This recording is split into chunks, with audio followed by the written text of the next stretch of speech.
ሰላም ጤና ይስጥልን የቻናላችን ቤተሰቦች የሐምሌ 28 ቀን 2018 ዓመተ ምህረት የዕለቱን ዜናዎች ይዘን ቀርበናል። በቅድሚያም ዋና ዋና ዜናዎችን በማስተዋወቅ እንጀምር። ልጆቻችንን የምናስተምረው የባንክ ዕዳችንን የምንከፍለው በዚህ ስራችን ነው የሚሉት የሐዋሳ የኪዩ አሽከርካሪዎች የተጣለባቸው አዲስ አሰራርና እያቀረቡት ያለው አጣዳፊ አቤቱታ።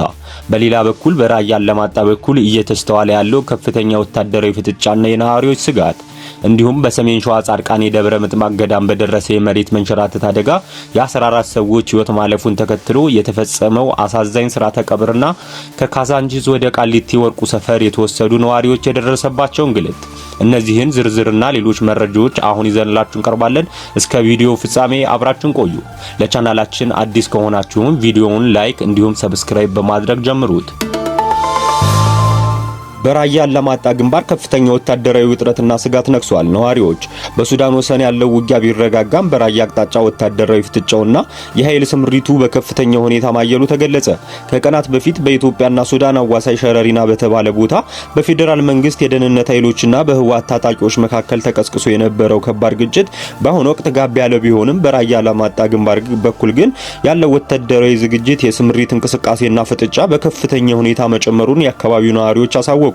ለደህንነታቸው ሲሉ ስማቸው እንዳይጠቀስ የፈለጉ የአላማጣ ከተማ ነዋሪ እንደገለጹት የህወሓት ሰራዊት በራያ ግንባር ስትራቴጂካዊ በሆኑ በርካታ አካባቢዎች ላይ በርካታ አርሚዎችን በማሰማራት ላይ ይገኛል ብለዋል። ሰራዊቱ ለማንኛውም አይነት ወታደራዊ ግጭት ዝግጁ እንዲሆን ጥብቅ መመሪያ እንደወረደለትም ምንጮች ጠቁመዋል። እንደ ነዋሪዎች ገለጻ አሁን ላይ ከፍተኛ ወታደራዊ እንቅስቃሴና ዝግጅት የሚታይባቸው አካባቢዎችም በጨርጭር፣ በቢሶበር፣ በቡታ መርፌ አካባቢዎች ከፍተኛ የኃይል ስብስብ ይገኛል ተብሏል። ከዋጃ ቆቦ፣ በጃሮታ፣ በዳኒ ያለኩ፣ ሰሌኖሃ፣ በላይበር፣ በባይዋባዋ እንዲሁም በቁሙጋ ባሉት ሰፊ አካባቢዎች ላይ ሰራዊት ተደራጅቶ ይገኛልም ተብሏል። የዋጃን ዋና መስመር ተከትሎ የራሳቸውን ወታደራዊ አርሚ ያዘጋጁ ሲሆን ከእግረኛ ሰራዊት በተጨማሪ ከባድ መሳሪያዎችን ያካተተ መካናይዝድ ጦር በማንቀሳቀስ ስትራቴጂካዊ ቦታዎችን እያስያዙ እንደሚገኙም ተገልጿል። አሁን ባለው ፈጣን የወታደራዊ ዝግጅትና የጦር መሳሪያዎች ስምሪት ምክንያት ጦርነቱ በማንኛውም ሰዓት ሊፈነዳ ይችላል የሚል ከፍተኛ ስጋት በአካባቢው ነዋሪዎች ዘንድ አድሯል። የራያ ወረዳ ነዋሪዎች እንደሚያስረዱት በዚህ አካባቢ ግጭትና ጦርነት በተቀሰቀሰ ቁጥር የቀጥታ ጥቃትና የጉዳት ሰለባ የሚሆነው የራያ ማህበረሰብ በመሆኑ ህዝቡ አሁን ላይ በቋሚ ስጋት ውስጥ እንደሚገኝና ዘላቂ ሰላምና ነጻነቱን በእጅጉ እንደሚሻ ተናግረዋል። በኮሪደር ልማት ከካዛንቺስ ወደ ቃሊቲ ወርቁ ሰፈር የተወሰዱ ዜጎችን ምን ገጠማቸው?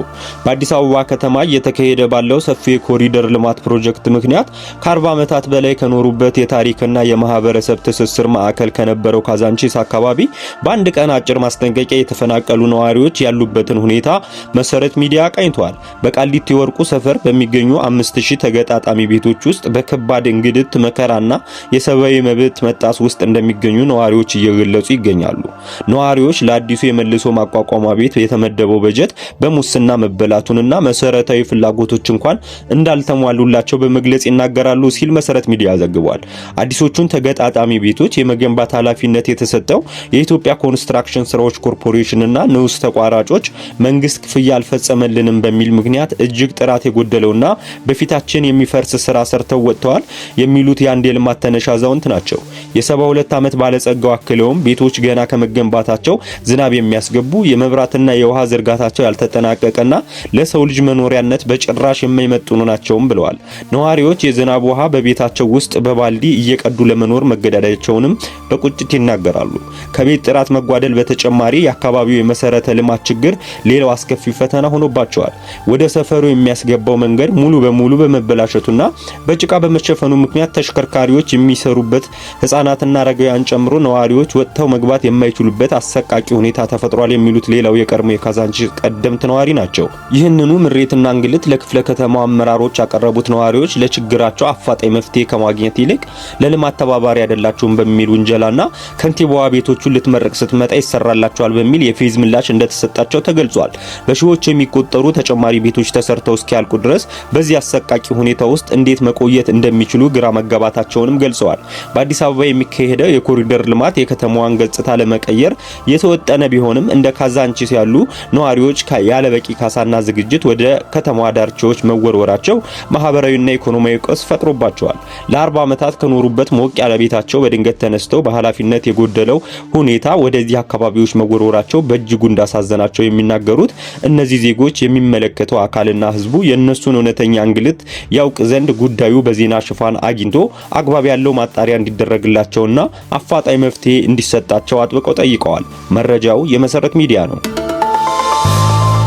ልጆቻችንን የምናስተምረው ቤተሰቦቻችንን የምናስተዳድረው የባንክ ዕዳችንን የምንከፍለውና አንዳንዶችም የሕክምና ወጪያቸውን የሚሸፍኑት በዚሁ ስራ ነው። አሽከርካሪዎች የሐዋሳ ኪዩት አሽከርካሪዎች በአዲሱ የስምሪት ለውጥና ክልከላ ላይ ቅሬታ አቀረቡ።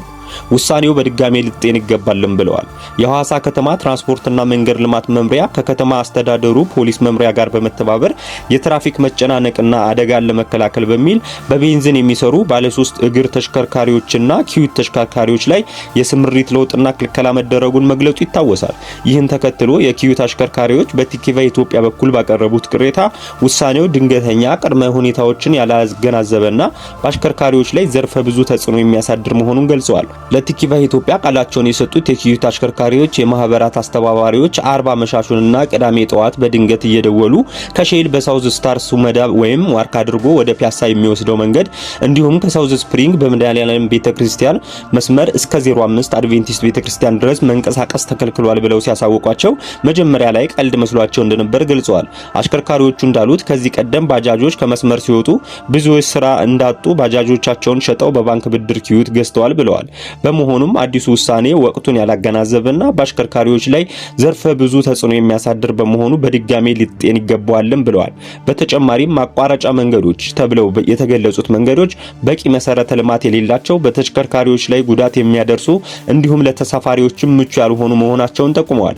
ልጆቻችንን የምናስተምረው ቤተሰቦቻችንን የምናስተዳድረው የባንክ ዕዳችንንም የምንከፍለውና አንዳንዶችም የሕክምና ወጪያቸውን የሚሸፍኑት በዚሁ ስራ በመሆኑ ጊዜ ተሰጥቶት አሽከርካሪዎች አማራጭ እንዲወስዱ መደረግ ነበረበት ሲሉም ገልጸዋል። ቲኪቫ ኢትዮጵያ ያነጋገራቸው የሐዋሳ ከተማ ኪዩት አሽከርካሪዎች ማህበራት ተወካዮች ውሳኔው ድንገተኛና አድርጉ የሚል ትዕዛዝ የተላለፈበት እንጂ በጥናትና በምክንያታዊነት የተደገፈ አይደለም ብለዋል።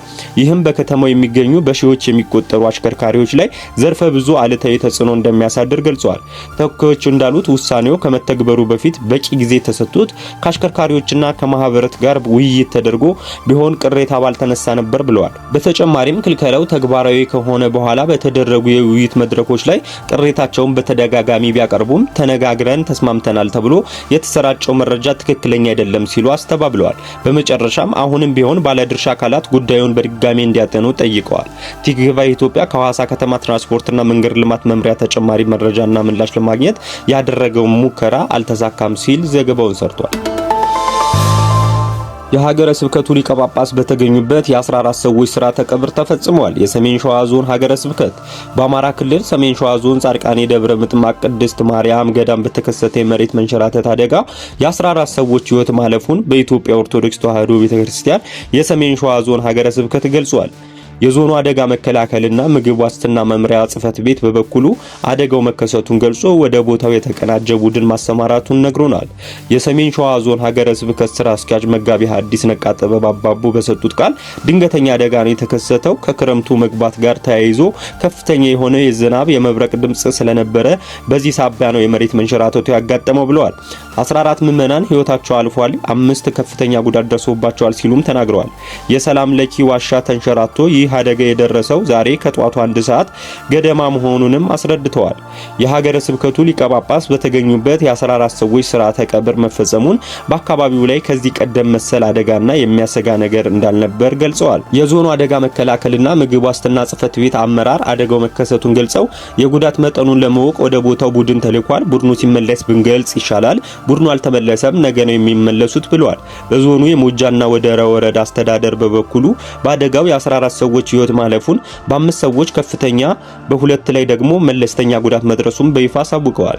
የወረዳ ዋና አስተዳዳሪውን ጨምሮ የወረዳ አስተባባሪ አመራርና የጸጥታ አመራሩ በቦታው በመገኘት ነፍስ ለማዳን መረባረባቸውንም ገልጸዋል። የሕክምና ባለሙያዎችና ማህበረሰቡ በቦታው ተገኝተው የተጎዱ ወገኖችን የመጀመሪያ ሕክምና እርዳታ እንዲያገኙ ብርቱ ትግል ማድረጋቸውን ብፁዕ ሊቀ ጳጳስ አቡነ ቀለሜንጦስ ለሞቱት ጸሎተ ፍትሐት፣ ለተጎዱት ጸሎት፣ ላዘኑ ወገኖቻችን የማጽናኛ ትምህርት ወንጌልና አባታዊ ቃለ በረከት መስጠታቸውንም አስታውቀዋል። እስከ ቪዲዮ ፍጻሜ አብራችሁን ስለቆያችሁ እናመሰግናለን። የዕለቱ ዋና ዋና ዜናዎች እነዚህን ይመስሉ ነበር። እናንተም ቪዲዮውን ላይክ እንዲሁም ሰብስክራይብ በማድረግ ለቻናሉ አዲስ ከሆናችሁ ደግሞ የደውል ምልክቷን በመጫን አዳዲስ መረጃዎች እንዲደርሷችሁ አድርጉ። ቸር ቆዩ።